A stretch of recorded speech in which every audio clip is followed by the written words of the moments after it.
there's Russell Wilson, who today has set a deadline, and there's so much conjecture involving him right now that he set a deadline for today for a contract extension, and if not, then talks are tabled. And there's not just rumor that talks are tabled for the rest of this year, but period. That Wilson's done negotiating for a long-term contract. That if he doesn't get one by today, then he won't talk to the Seahawks about a long-term contract again. Now, there's also word that he wants to have a contract where he would get a percentage of the salary cap added to his contract as it goes up. That Wilson has been seen in interviews talking about the onset of sports gambling and how it's going to become more and more legit. Yep. And that if the NFL gets in that business, if part of the revenue stream that the NFL gets into includes your hard-earned American dollars being bet on its sport, and that is a part of the bottom line for the league, then that would be added to a salary cap figure that one would assume would go up more than the current salary cap goes up without that sort of revenue stream in it on an annual basis. And he wants a cut of that. And the fact that he wants to either get a new contract now or never at all with the Seahawks has led to the reporting out there that the Seahawks believe he wants to go to another team. And everyone assumes that other team is the New York Giants for various reasons. The rumor's been out there for the fact that he was on Jimmy Fallon's show a couple of weeks ago, and Fallon, out of the blue, asked him about, the teams, just that one team. A lot of people thought that was planted in some sort of a pre-interview process. I always wondered what they talk about in those pre-interviews. There's so much out there. Well, I could tell you. But I've never, in a walk year, ever had, say, like Seth Meyers, hey, Seth, ask me about ESPN, going back there and how much I'd ever want to do that.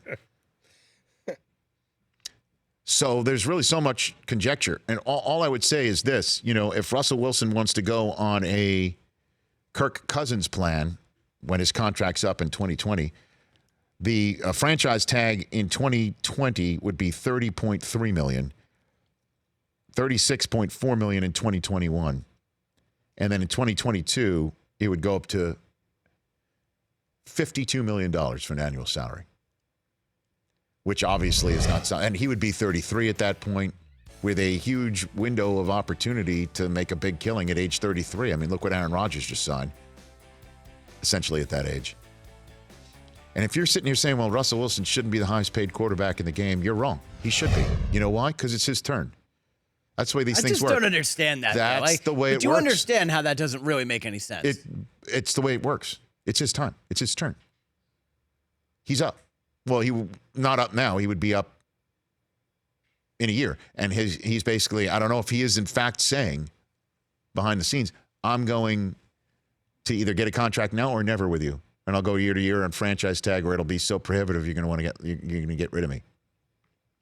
You know what? The one team, though, that I don't think would set a precedence in signing a contract that has a sliding scale depending on what the salary cap is. The one team that will not break precedence is the New York Giants. This is the team where the owner said, what are we talking about? Arena League football with the concept of changing the onside kick to a one-shot 4th and 15 attempt from the 25. This is Arena League.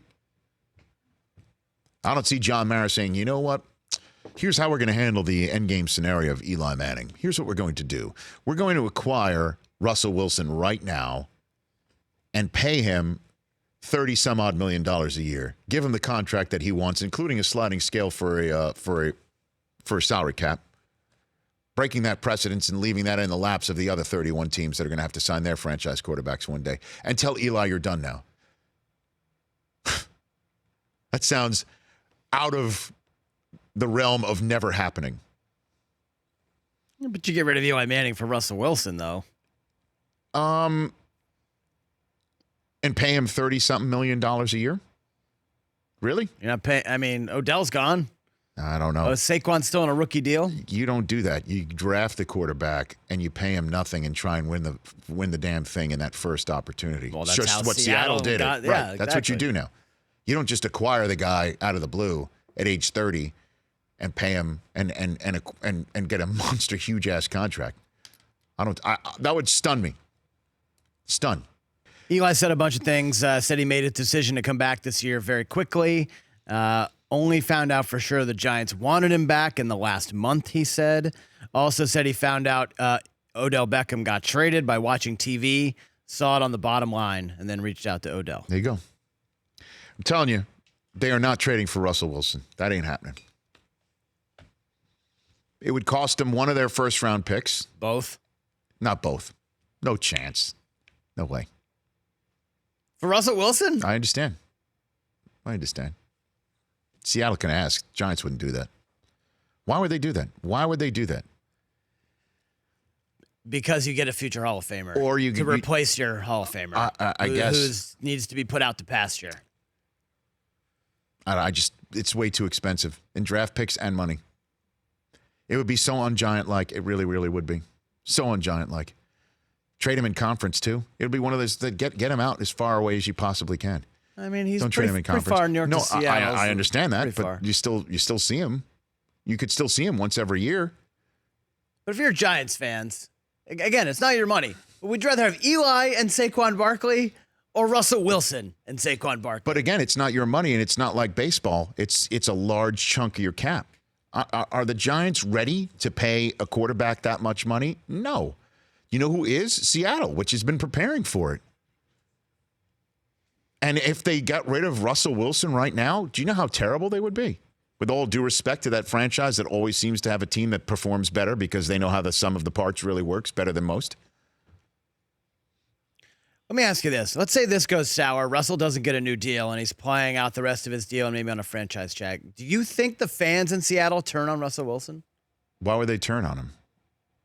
Because they're seeing this guy who really is only in it for the money in their eyes. And then he runs for a first down, and he's just the greatest.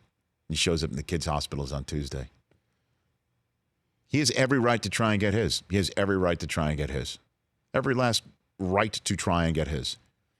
It's his time. It's his turn. This is what happens when you draft somebody that young, give him the opportunity right then and there. You have the advantage of trying to win a championship while paying him nothing, relatively nothing. Then it's his first contract. You've got to pay him.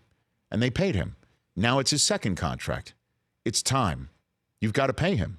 If you don't want to pay him $30-some-odd million, you don't think he's worth it, then you've got to figure something else out. And then we'll find another situation where going from draft night to the Hall of Fame with one team as a quarterback in the NFL is no longer financially viable unless you've got somebody like Brady who's going to go out and give you that hometown discount. Then we'll try and figure out you've got basically two contracts to win with your quarterback if you don't want to pay him. So these guys whose turn it is, quote, he correct. keeps saying. That's the way it's always going to be. Yes, but these guys understand that they're never going to win again, right? Why would they think that? Look at all the guys whose turn it was who have gotten paid. What have they won? They've won nothing. Like who? Matt Ryan? Or... Joe Flacco, Matt Ryan, Aaron Rodgers, Matthew Stafford. Just keep going down the list. Which is why a team might think twice about doing this sort of thing. And the economic model is going to prevent somebody going from draft to Canton with the same team. That's why what Brady's doing is a rarity, or what Aaron Rodgers is doing is a rarity.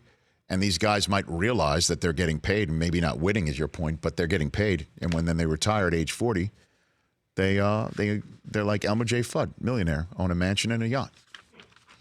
With no Super Bowl rings. I don't know.